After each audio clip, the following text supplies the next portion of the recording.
Parish President remarks report. Parish President Jewell. Thank you, Chairwoman.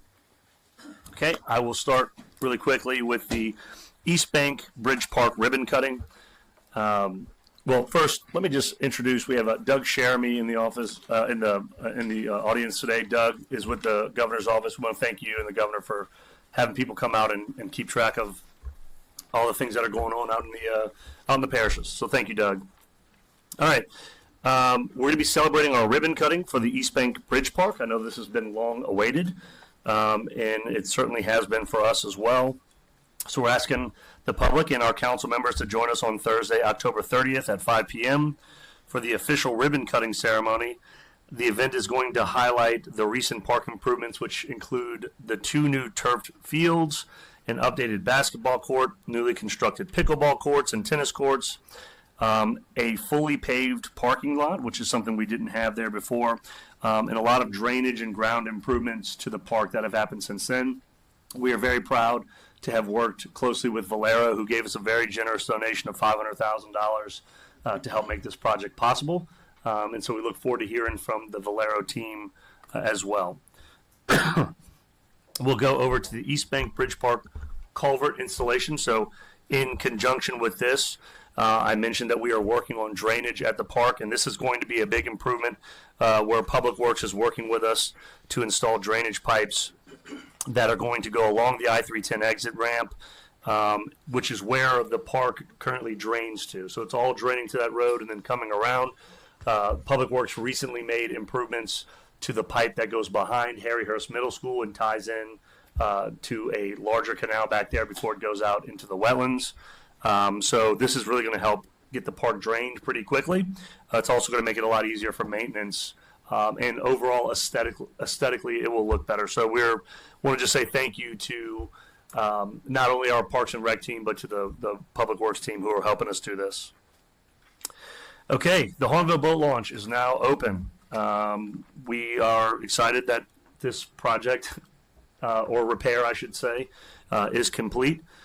We did take the opportunity to double the length of the boat launch so that nobody goes off the back of the boat launch again. And I do want to mention that is what happened originally with the boat launch. Someone backed too far off, their trailer went off, and when they pulled themselves out with their 4-wheel drive Jeep, they actually pulled one of the panels up. And so what we thought was the panel actually breaking, it was actually just separate panels that were laid one by one in there, kind of stacked together. So unfortunately, it created a safety hazard. We had to shut it down for a while, but we were able to get it back open, and we are currently working with the state and some property owners to get some long-term agreements in place so that we can continue to make improvements out here and be able to, cover the useful life of those improvements. All right, we have a project that's nearing completion. We have the Edward A. Dufresne Community Center chiller project. This was a much-needed upgrade to the facility. Originally, when the facility was designed, it was designed to have 2 chillers. When they built the facility, they built it with 1 because of whatever constraints that they had at the time while they were building it. And that 1 chiller bared the brunt of chilling that large building for a long time, and the smoke from the sugarcane fields and whatnot were not helpful to the actual chiller unit. So we went ahead and installed 2 chillers. So now there's a redundant system. Those chillers will cycle on and off each week, which will spread the load and allow us to be able to maintain one while the other one is running. And so we're excited to be able to get that project pretty much wrapped up in the coming weeks. The procurement department helped us offset a small bit of the cost with the old unit. They sold it for $10,000 via auction. Again, the new unit will be connected this week and started up with the HVAC testing. And before the end of the year, we'll be good to go. Okay, the Destrehan High School Football Recreation Night. Thank you for Destrehan High School for welcoming our Parks and Recreation families for Parks and Recreation Night. Our recreation cheerleaders teamed up with the DHS squad to keep the energy high in the stands, while our young athletes joined the Destrehan football team in the locker room and on the field to experience the excitement of a real high school football game. These are always fun for our cheerleaders and our football players to go in and play with the big kids. Community Services Week events. The Department of Community Service hosts weekly workout classes at the Boutte, St. Rose, and Kelowna Community Centers for residents. And to receive a free workout, to get a free workout class, and it's instructed by Anytime Fitness in Destrehan. Each community center also hosts weekly lunch and learns for residents to learn from industry professionals while also enjoying a free meal. So we want to say thanks for our community center staff for that. And if you want more information about that, you can go to www.stcharlesparish.gov/community services, where we have some more information. Earlier this month, we did some planning and zoning department, the ZBA folks, and the coastal Zone Advisory Committee.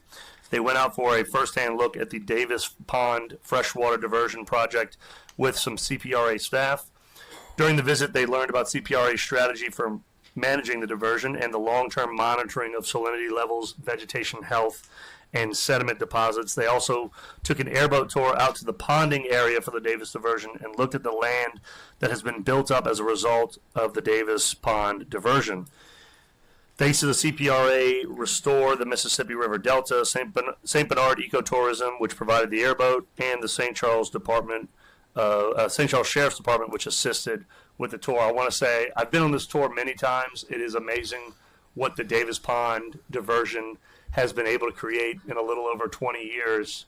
Right there, that whole ponding area used to be open water. That's about 500 acres now that has filled in, and we're talking about a diversion that was designed merely to take water off the top of the river and skim that fresh water off the top, not any sediment. So it just goes to show you that there is a lot of sediment that's still in the river. There may not be what was in the river 14,000 years ago, but there's still a lot of sediment in that river that can be used for land building. All right. As a reminder, the St. Charles Parish veterans and their spouses are invited to join us for our annual Veterans Luncheon on Thursday, November 6th at the Edward A. Dufresne Community Center. We're inviting our council members to come be a part of that this year as well.